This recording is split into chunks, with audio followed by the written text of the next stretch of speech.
Resulta evidente que desde su aplicación los anticuerpos monoclonales son realmente eficaces contra las neoplasias hematológicas.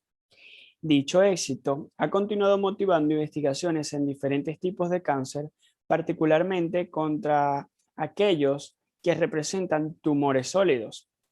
Pero estos representan un desafío de la inmunoterapia debido a una serie de barreras impuestas por el ambiente microtumoral, tales como la hipoxia, estrés oxidativo, disminución de nutrientes e inmunosupresión. Y una de las más importantes y más sobresalientes es la heterogeneidad que estos mismos poseen, lo que impide el hallazgo de un antígeno adecuado y por ende la manufacturación del anticuerpo que tenga la capacidad de combatirlo. No obstante, a causa de investigaciones exhaustivas, se ha determinado que el mecanismo más efectivo a emplear por estos anticuerpos es la inhibición de los diferentes factores de crecimiento, bien sea aquellos factores que promueven la proliferación celular y aquellos factores que promuevan la creación de nuevos vasos sanguíneos, siendo los más efectivos aquellos que poseen como blanco el receptor del factor del crecimiento epidérmico,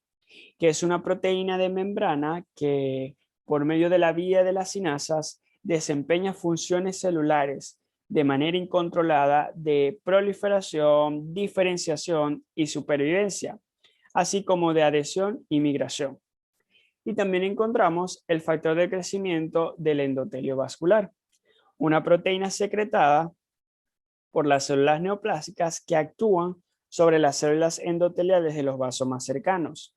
con la finalidad de inducir una neovascularización que cubra con las altas demandas de oxígeno y nutrientes por parte de las células cancerígenas, acelerando de igual forma el ritmo de proliferación de dichas células.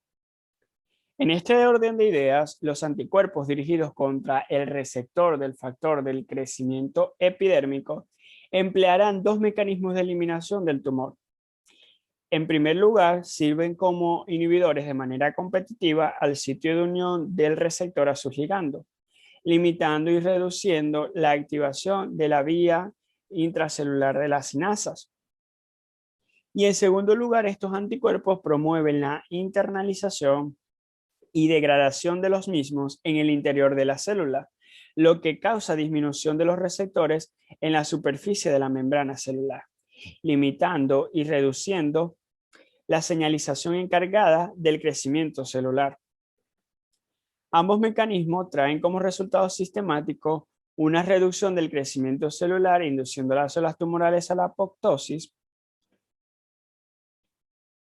Se inhibe la formación de nuevos vasos sanguíneos y se evita de esta manera la proliferación de dichas células. Entre los anticuerpos más resaltantes que destacan o que cumplen con esta función, encontraremos el cetuximab y el panitumumab.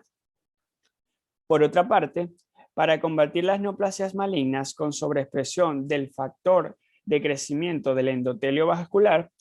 se emplean anticuerpos bloqueantes e inhibidores que se unen por medio de su fracción de unión al antígeno, al epitopo antigénico, evitando de esta manera que estos factores se unan a sus receptores, los cuales se encuentran ubicados en la superficie de las células endoteliales, lo que provoca una reducción en la vascularización tumoral y simultáneamente evita la posible formación de nuevos vasos sanguíneos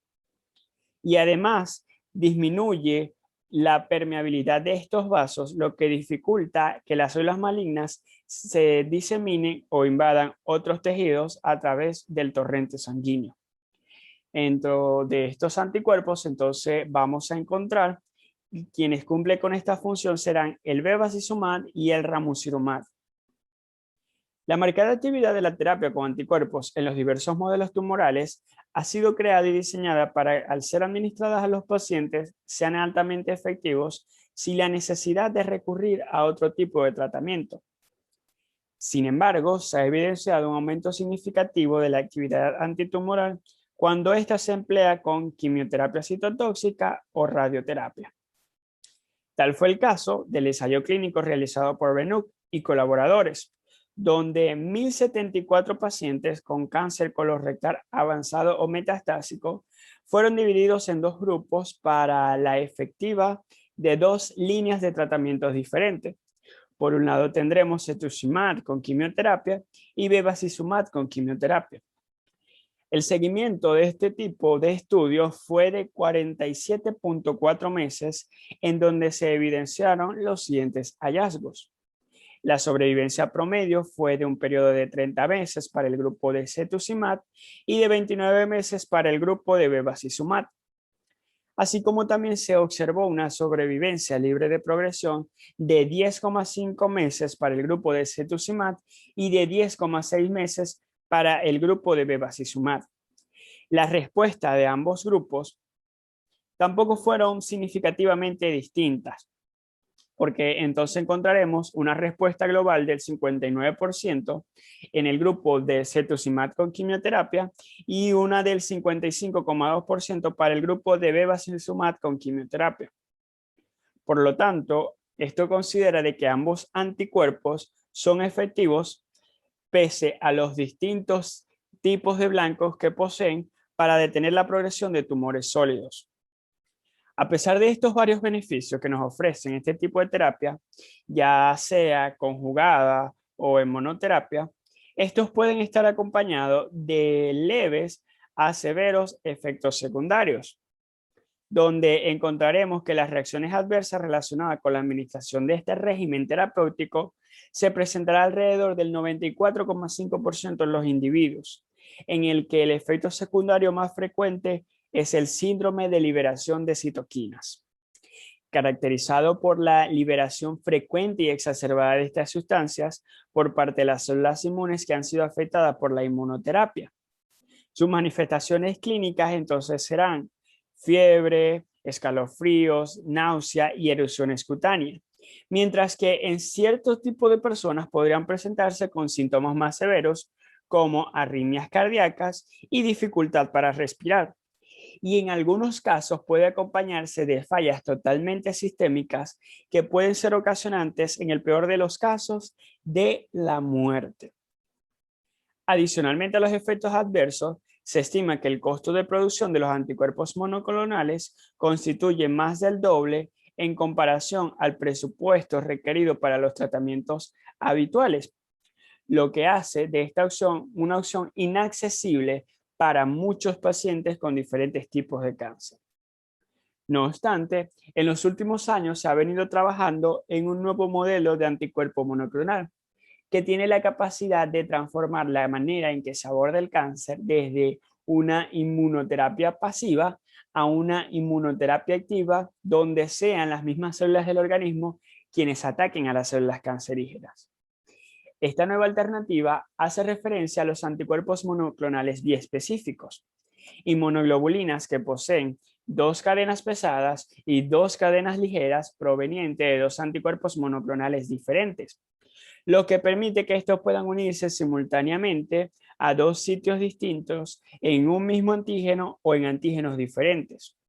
a diferencia de los anticuerpos monoclonales monoespecíficos que solo pueden unirse a un mismo sitio en un solo antígeno. Por esta razón, los anticuerpos monoclonales biespecíficos tienen la capacidad de servir como mediadores para redirigir las células efectoras del sistema inmune hacia el ataque de las células malignas con el fin de mejorar la destrucción de las células cancerígenas.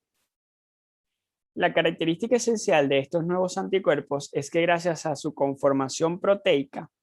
pueden asociarse a 2 estructuras diferentes uniéndose simultáneamente a los antígenos que se encuentran en las células tumorales y a la molécula CD3 que se encuentra en los linfocitos T citotóxicos. Además, pueden activar y redirigir de manera simultánea a otras células como los macrófagos, las natural killer y las células dendríticas. Y estos son capaces de conllevar a la formación de complejos tricelulares que poseen 3 características esenciales: el poder de la actividad citotóxica de las células de los linfocitos T para reconocer y acabar con estas células malignas,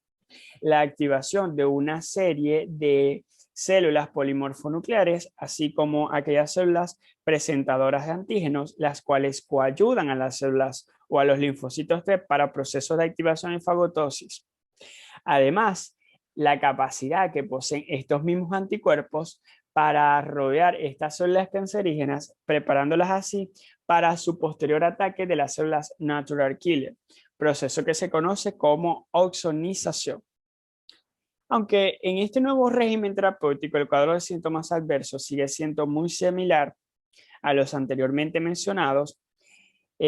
podemos encontrar que parte de los pacientes que se encuentran bajo este tipo de tratamientos presentan efectos secundarios neurológicos más frecuentes presentados en todos estos pacientes.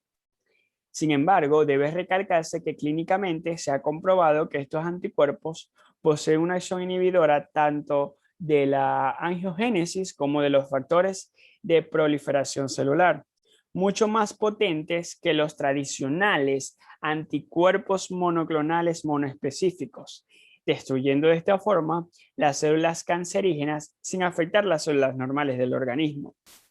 Mientras que por otro lado encontramos que su fabricación a escala industrial es mucho más rentable que los anticuerpos monoclonales monoespecíficos, permitiendo su accesibilidad a mucha mayor población. Y además, como si fuera poco, su mecanismo de acción antitumoral conduce al desarrollo de una inmunidad humoral, tanto humoral como celular, duradera para futuras recaídas. Razones por las cuales más de 50 anticuerpos biespecíficos se encuentran en ensayos clínicos de fase 1 y 2, mientras que ya algunos han sido aprobados por la Agencia de Medicamentos y Alimentos Americanas y la Agencia Europea de Medicamentos para ciertos tipos de cáncer, en los cuales han tenido resultados favorables, por lo que se espera que en pocos años estos productos se conviertan en una pieza fundamental de los futuros tratamientos farmacológicos contra el cáncer. Por eso, hemos llegado a la conclusión de que los anticuerpos monoclonales son inmunoglobulinas que poseen alta especificidad y efectividad antigénica gracias a su estructura proteica que le otorga la capacidad de reconocer de manera específica diferentes epítopos en células cancerígenas y generar de manera simultánea una respuesta inmunitaria. Además, las distintas técnicas de producción utilizadas han facilitado la detección de nuevos anticuerpos monoclonales con afinidades por distintos epítopos antigénicos, determinativos para los distintos tipos de cáncer. Y para muestra de ello, su uso como inmunoterapia tuvo inicios en la aprobación como tratamientos en neoplasias hematológicas, donde estos han comprobado ser altamente efectivos, desencadenando una actividad citotóxica con las células que expresan el antígeno blanco. Sin embargo, su uso en pacientes con tumores sólidos ha tenido un enfoque en la interrupción de los diferentes factores de crecimiento, inhibiendo de esta forma vías de señalización encargadas de la proliferación de dichas células y de su neurovascularización. Y por último, en efecto, y gracias a la nueva información de la base molecular del cáncer, se han desarrollado nuevos modelos de anticuerpos monoclonales monoespecíficos, tanto monoespecíficos como biespecíficos, para ser aplicados en distintos tipos de cáncer en donde han tenido éxito, lo que garantiza un paso sumamente importante hacia el fin de esta importante lucha contra el cáncer. Sin más que decir, me despido de ustedes agradeciéndoles y dándoles de antemano todas las atenciones posibles que han tenido hacia esta ponencia. Muchas gracias.